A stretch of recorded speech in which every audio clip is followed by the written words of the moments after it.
रहने चाहिए क्या chef?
Do I need to wear it?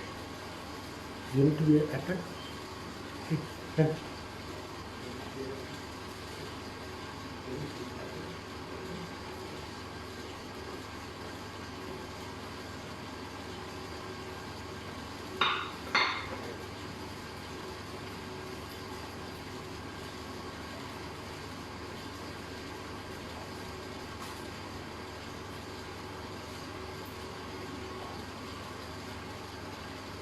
Será?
Ready to go?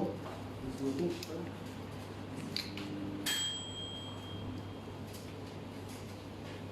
Ready to go? Yeah. Perfectly fine. Sugar.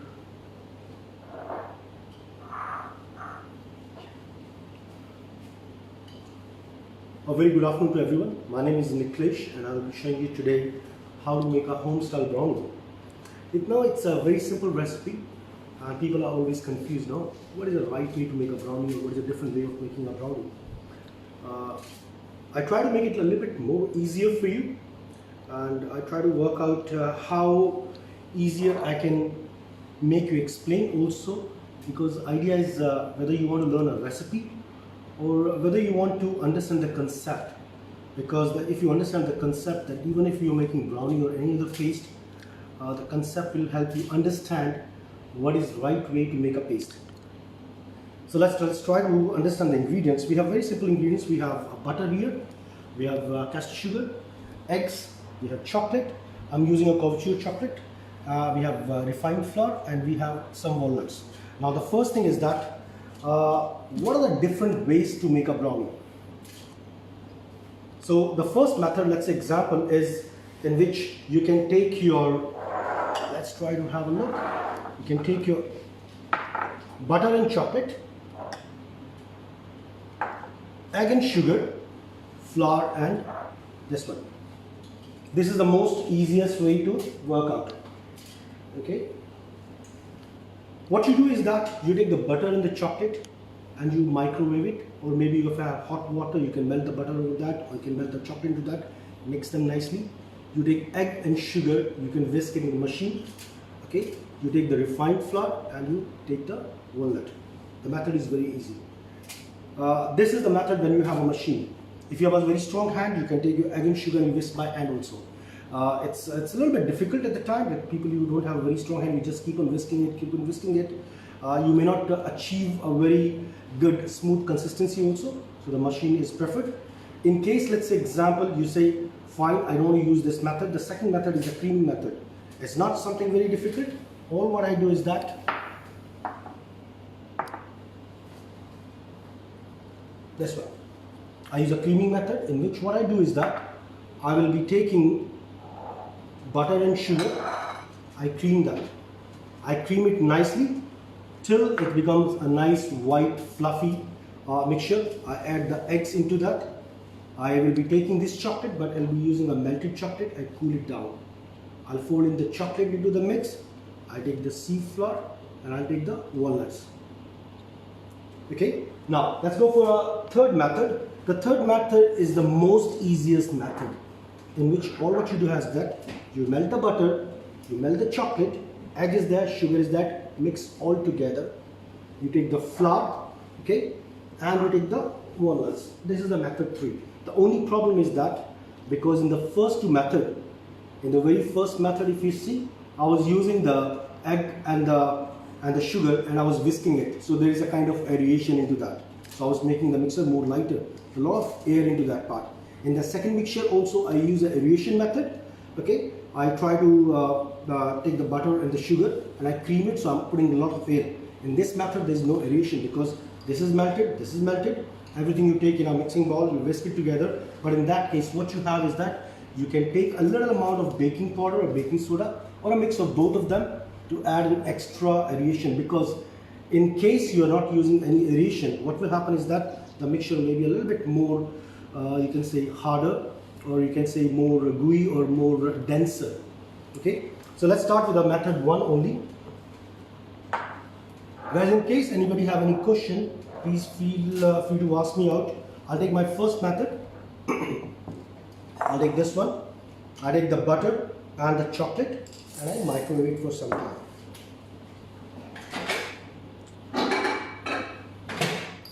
When I microwave something, I don't take too much of I don't microwave for a longer time. I take a gap of about 10 seconds because I don't want the butter or chocolate to burn out.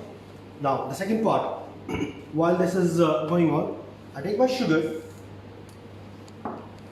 This is eggs. Now, when I put a recipe into an egg, let's say example, and it says, let's say 200 gram of eggs or 250 gram of eggs, I break down the entire egg, whisk a little bit or mix it, and then I take the weight. Some people also have a little bit of confusion, just to make you understand that vanilla is already part of it. I already added vanilla into that.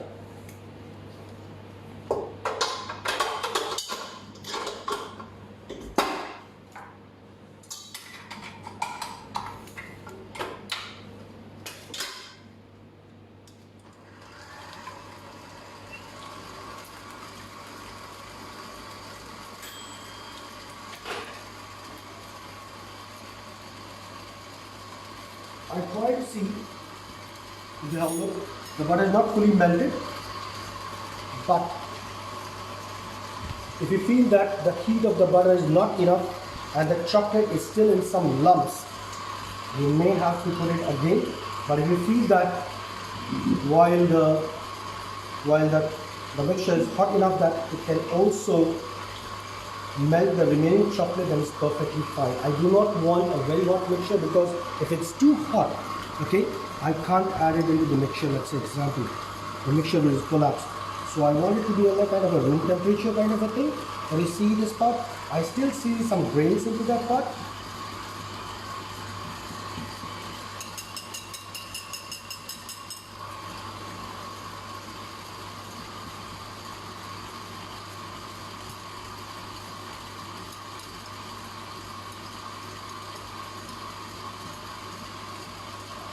You try to see like this right now. My mixture is completely melted. There is no sign of chocolate nips into that pot. Okay, it's only there.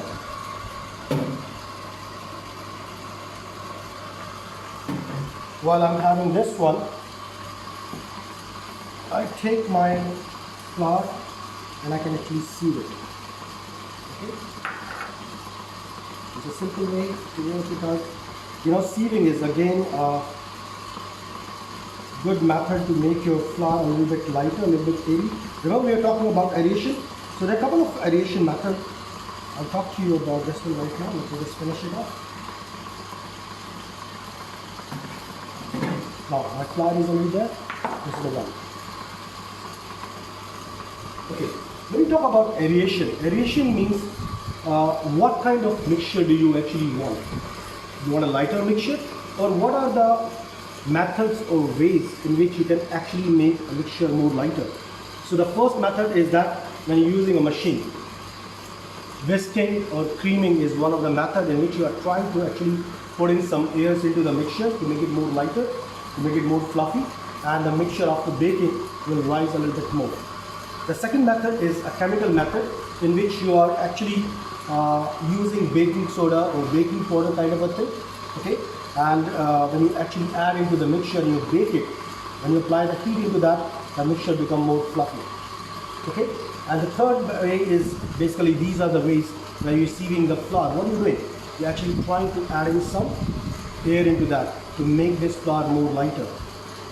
Now, we're talking about nuts. We are trying to tell you how to make a walnut brownie, but the second part is that what exactly you can add into a mixture. If you don't want to use walnut, what else you can add into that part? And if you try to have a look, if you look at how you can add nuts to that, you can add dry fruits to that, apricots you can chop it. Caramelized banana is very interesting. I used to make it in my hotel a couple of years back. All what you do is that you do a little amount of sugar, you caramelize the sugar, you chop the bananas or slice the bananas and cook the banana in the caramelized sugar. Okay, it's nice caramelized nutty thing. You can cool it down a little bit, and then you can actually add it or fold it into the mixture. Then you have cream cheese. That is also very interesting. All what you have to do is that you take your cream cheese, little amount of icing sugar, and you cream it. You can use it as giving it a marble effect, or you can take any of your ring or a mold. You can fill it half with a brownie, and then you can pipe in some of the cream cheese, and then you again finish it with your brownie mix. And chocolate chips. It's a very simple thing. You can just take chocolate chips. Instead of nuts, you can add in the chocolate chips. So if I try to have a look of my mixture, it's perfectly fine. I do not want a mixture which is too thick, too hard. Okay.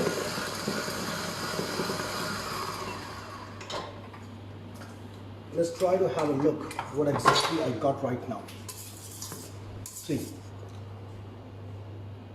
It's a ribbon stage. I don't want a very strong ribbon stage. Literally, as I say, I don't want too much air into the brownie, because if you put too much, as I say, it's your preference also. My preference is that I do not want a too light a brownie. I want it a little bit chewy. So little air is fine, but I don't want too much of air. Now, if you have a look in this part, my chocolate mixture is already there.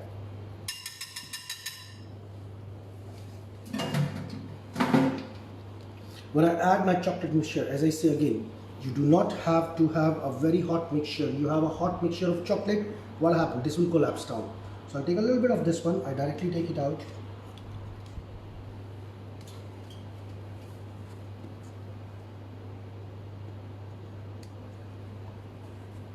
I try to ensure that there is nothing like the mixture is collapsing. I just add little by little.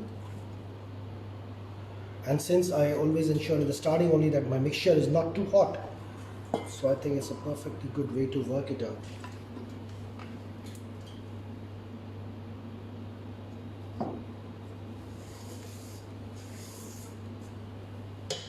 You see it's half mixed, half not mixed out. So without collapsing the mixture, I try to make it out that it's nicely mixed up. At this moment of time, you also have to ensure that in the base of the pot, you know, the base of the pan, the chocolate is not sticking. If you feel that chocolate sticking down, go down in the deep. Very slowly, try to fold it out, okay, without collapsing the mixture, that the chocolate is not on the base, okay?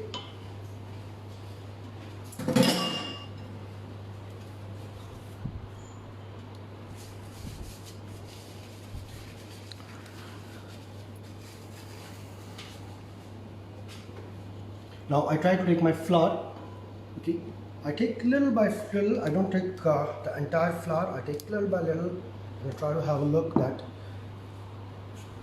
I do not try to mix the entire part right now. I keep a little bit wet, a little bit dry, you know, so that it's going slowly and easy, so I don't have to mix up everything. I just go slowly, but I'll just make sure that my sides are clean with the paste. Nothing is coming out of this one.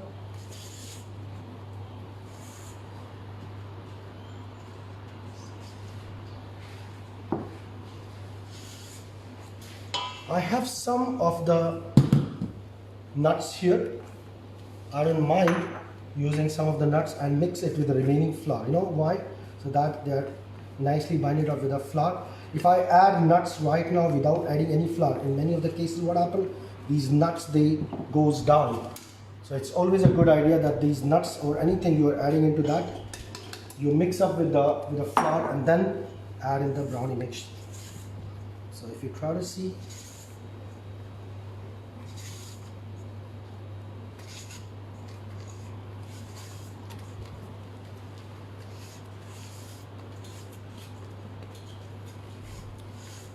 whatever I do not try to collapse the mixture. I try to make sure that the mixture is nicely homogeneous. There is nothing like a chocolate in the base kind of a thing or any kind of flour reminiscent which is left out. Everything is there in this part. Now, when I'm talking about this one, I just want to bring out one very good thing into mind.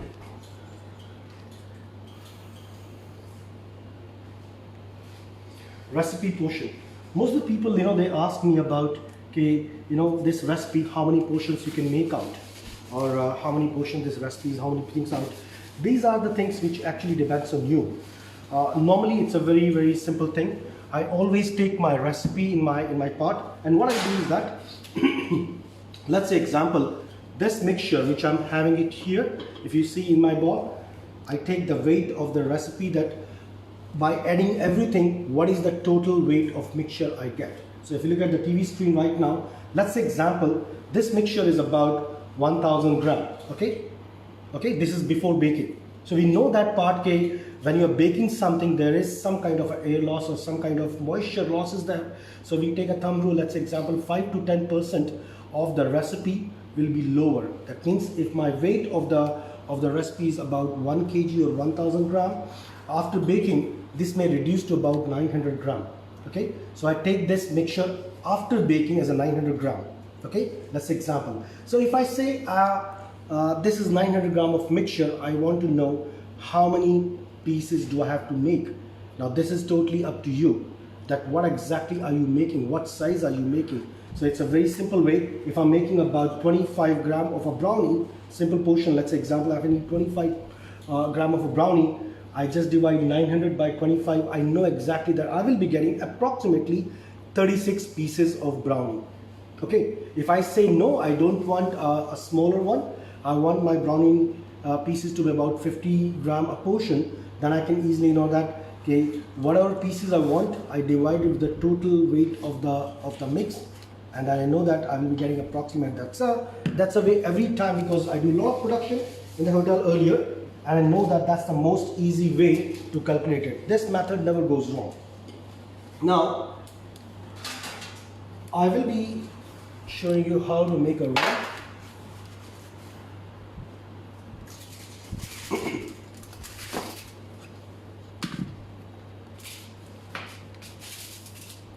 This is a parchment paper, non-stick parchment paper. I have taken it out also.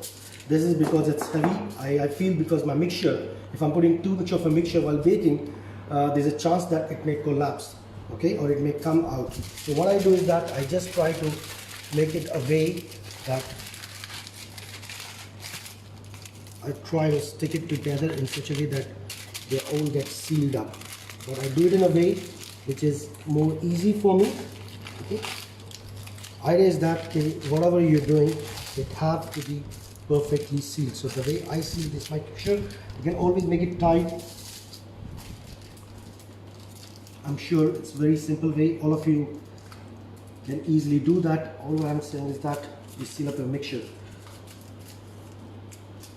If you have a spray, let's say example, you have a spray, if you think that this may stick, okay, then you can spray something inside that part. Just let me show you how to spray it out.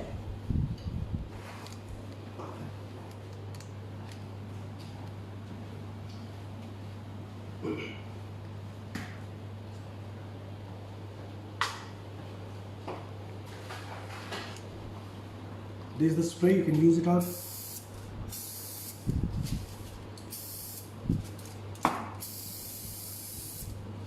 It's very easy. Your mold is already lined up. You can spray the ring separately also.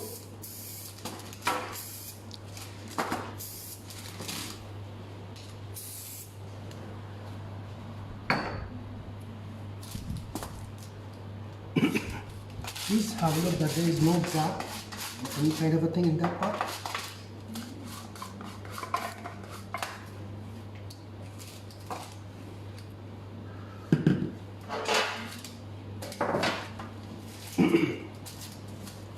When you're baking something, you'll always have to be careful of one part, which is the baking one. Now, everybody, when you look at the recipe, there is some kind of a temperature given in the recipe. This temperature is given by the chef who's making the recipe at his own kitchen or at his own home. It's not possible at all that the temperature which he or she is using in his kitchen is same for you also. We all use different ovens at our home, at our kitchens. They work different way. So a baking temperature is always based on what are you baking, how big is the product, is it smaller or is it bigger, or what kind of oven is that?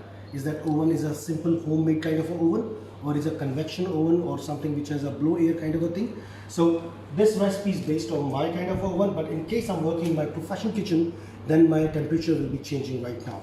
Second part, when you're trying to make out a recipe, if you're making a smaller portion or bigger portion, you always have to have a look that when you bake something smaller, the temperature is always higher, because it's a small product which cooks very fast. Okay, you don't need a very less kind of a or little kind of a temperature.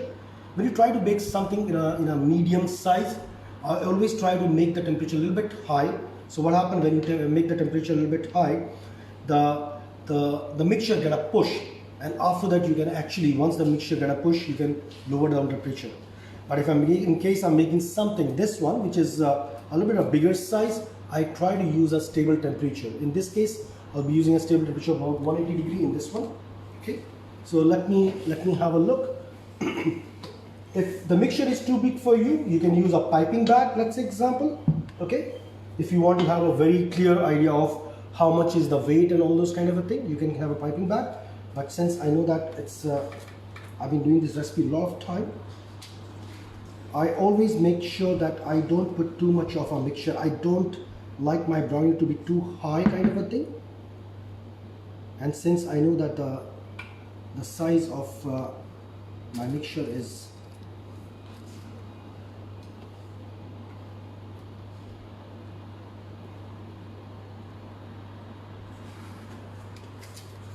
I do not like to have wastage in my kitchen, so it's already a tried and tested recipe. I took it about 50% kind of a thing, and in case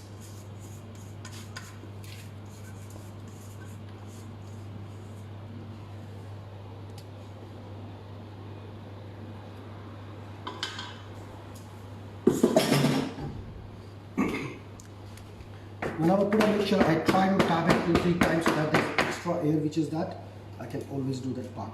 Now this mixture is going to take some time in the oven because it take about, so what I do is that I'll put it, but I've already made a portion of brownie for you guys, which I can show you.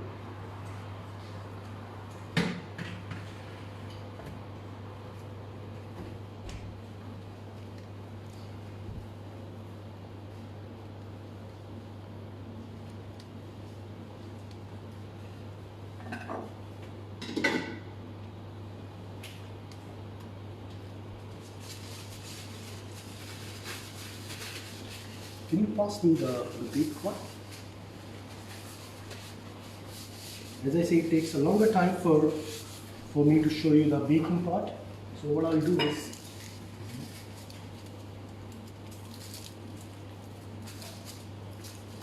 now this piece is already there. I baked it earlier. What I'm doing is, give me a small knife, please.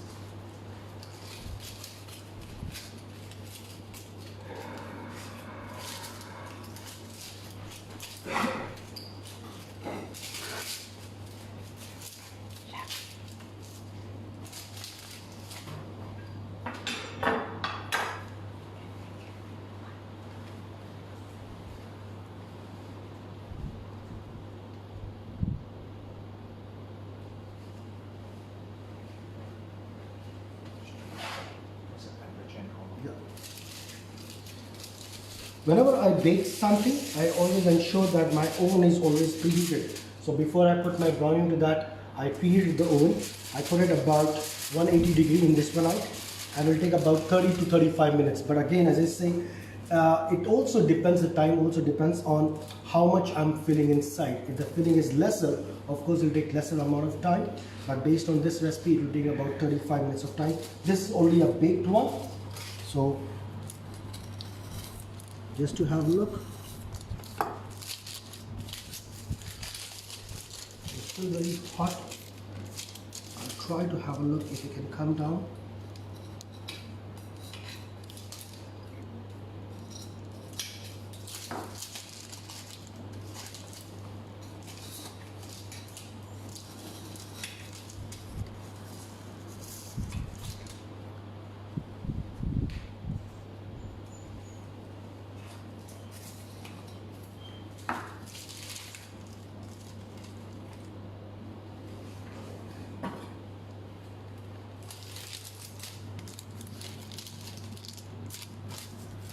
This brownie is already pre-made earlier time.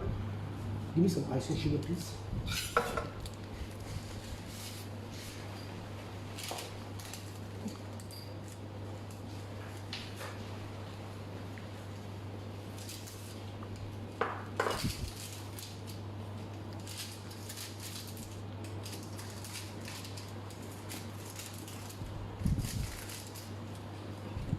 Icing sugar or dusting icing sugar is as per your choice if you want to dust icing sugar or not.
For you, so just clean up my table and then we talk about a little bit more about the texture of the brownie also.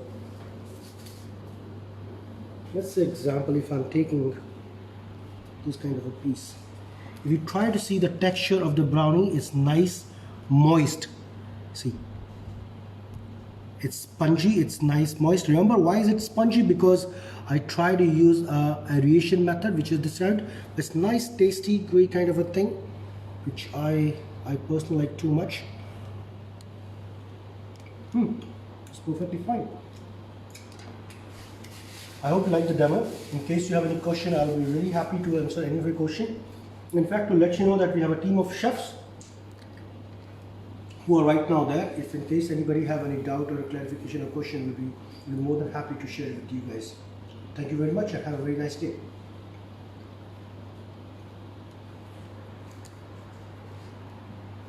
This is good.